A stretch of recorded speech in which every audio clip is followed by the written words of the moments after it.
C'est une très grande joie pour moi de vous accueillir ce soir à l'occasion de la fête nationale japonaise. Cette fête marque l'anniversaire de Sa Majesté Naruhito, qui est le 127e empereur du Japon. Sa Majesté est le symbole de l'État et d'une unité du peuple japonais.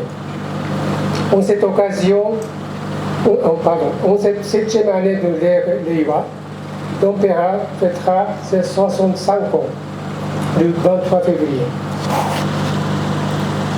2 ans se sont écoulés depuis mon arrivée en Guinée, fin 2022. Et c'est la 3e fois que j'ai l'honneur d'ouvrir les portes de la résidence du Japon pour notre fête nationale.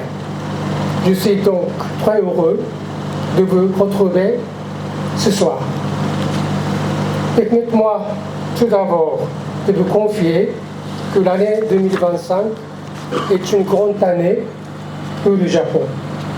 En effet, du 13 avril jusqu'au mois d'octobre prochain, le Japon accueillera l'exposition universelle appelée Expo 2025 Osaka Kansai, avec plus invités des pays du monde entier. Nous aurons le plaisir de présenter au monde les riches produits agricoles de la Guinée, tels que le fonio, le cacao et le café, de même que la culture musicale comme le djembé, avec l'appui et la participation d'Agipex et la pipe. Le djembé est un trait d'union a priori inattendu entre nos deux pays, qui ont notamment en commun les percussions. En effet, vous connaissez peut-être le joueur de djembé, le renommé mondial Fu Mamadi Keïta, qui s'est rendu sur l'île de Mishima pour la première fois en 1994, dans la préfecture de Kagoshima, au Japon, et par la suite a popularisé le djembé dans ce village. Il a visité 14 fois à ce pays. Depuis 30 ans, le village de Mishima est un pont entre la Guinée et le Japon grâce à la musique inspirante des percussions. La journée nationale guinéenne à l'Expo aura lieu le 10 juin. Les enfants des artistes du village de Mishima y joueront le djembé guinéen afin de montrer la force des liens entre nos deux pays et l'héritage de cette amitié entre Mishima et le Fu Mamadi Keïta. J'ai personnellement tenu à possible le renforcement de ce pont. En mai de l'année dernière, j'ai visité le village de Barandewu, près de la ville de Shigiri, d'où Fu Mamadi Keïta était originaire, pour lui rendre hommage. Et au début de ce mois, lorsque j'étais au Japon, j'ai pu rencontrer et mener des discussions avec le maire du village de Mishima et les représentants du village. Aujourd'hui, 2 visiteurs du village de Mishima, M. Tokui, si vous êtes là, M. Tokui, maître de djembé, et M. Kominato sont d'ailleurs présents parmi nous. Le village de Mishima est très particulier. Comme vous le savez, le Japon est un pays dont le taux de natalité est en baisse et la population vieillissante. Mais le village de Mishima compte beaucoup d'enfants, comme s'il était en Guinée. Cela s'explique par le fait que le village de Mishima, qui est éloigné de l'île principale du Japon, dispose d'un système appelé Island Study Abroad, qui permet aux enfants de la ville d'être pris en charge pendant un an afin qu'ils vivent des expériences variées. J'aimerais donc profiter de cette occasion pour partager avec vous mon point de vue sur l'importance de faire briller les jeunes Ces 2 visites à Barandegu et à Mishima m'ont fait comprendre que ce qui est le plus important dans une communauté comme tous, c'est de former des enfants qui seront les créateurs de l'avenir et leur donner des rêves impossibles avec une perspective à long terme au lieu de subir une situation qui les oblige à rechercher des profits de court terme. Pour réaliser de telles sociétés, des initiatives devraient être prises par la politique pour créer un pays optimiste, encourageant et plein d'espoir, dans lequel les jeunes peuvent aspirer à un avenir meilleur et possible leur vie avec confiance.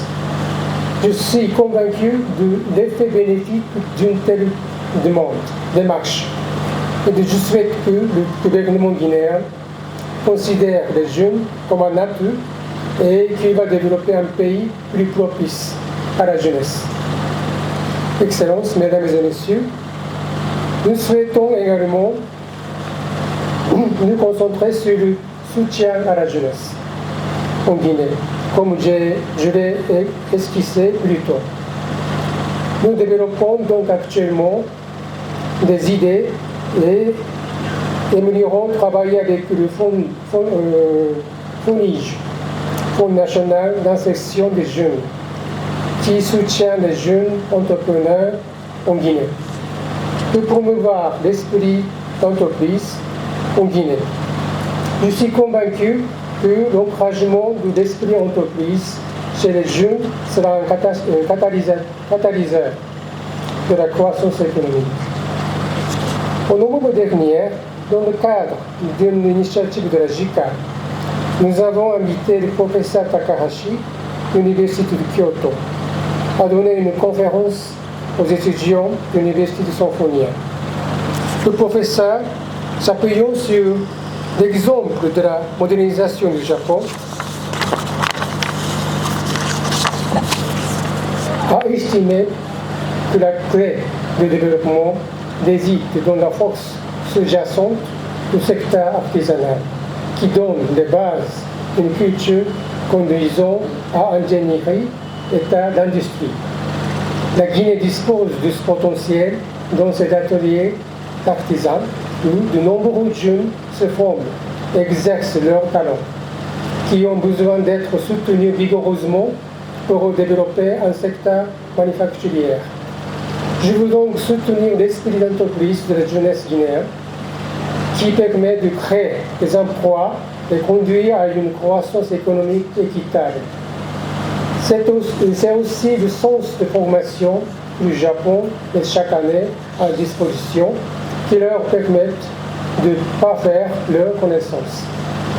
Excellences, Mesdames et Messieurs, l'importance de la culture mérite également d'être soulignée dans l'ensemble de notre coopération. En effet, à ma grande joie, les mangas et les animés japonais sont très appréciés en Guinée.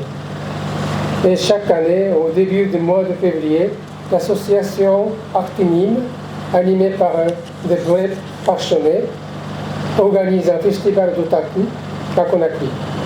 Le grand nombre de participants nous a fait sentir que la culture japonaise est très appréciée en Guinée.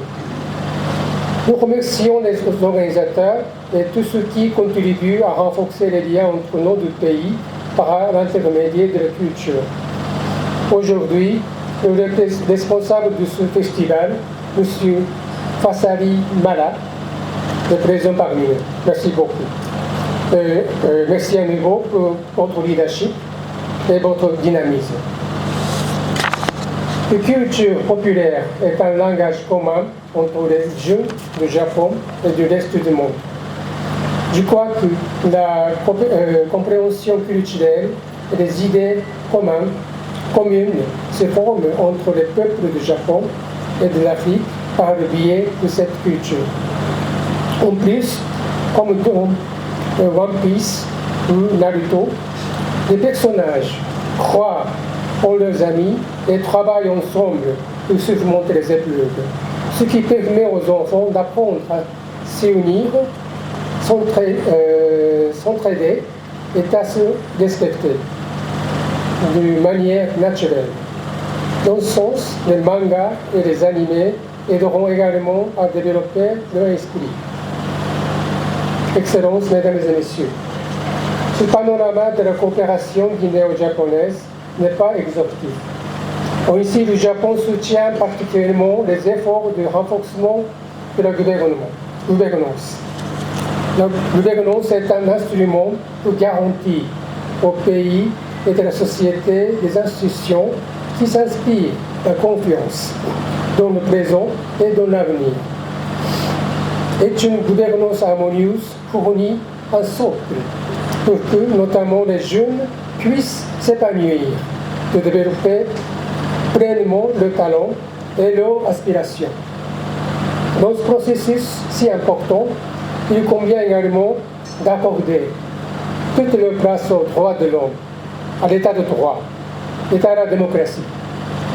Le Japon appuie d'ailleurs cette démarche au travers du PNUD, avec un appui à la structuration des services électoraux et à la rédaction de loi organique par le Conseil national de la transition, qui formeront les institutions de l'État en cours de déconstruction. L'année 2025 est donc essentielle pour la Guinée. Construire son avenir économique et social et construire son avenir démocratique et civique par le déroulement harmonieux et juste des référendums et scrutins qui viendront parachever la transition ouverte depuis 2022. Le Japon souhaite poursuivre son accompagnement de la Guinée dans cette voie, qui se fera par le dialogue et l'acceptation de tous dans un processus qui engage le pays tout entier pour les générations présentes et à venir. Excellences, Mesdames et Messieurs, pour conclure, je voudrais formuler des vœux de bonne santé et de longévité à Sa Majesté l'Empereur. Je souhaite également que les relations d'amitié et de coopération entre le Japon et la Guinée continuent de se fortifier, notamment au travers de cette fête.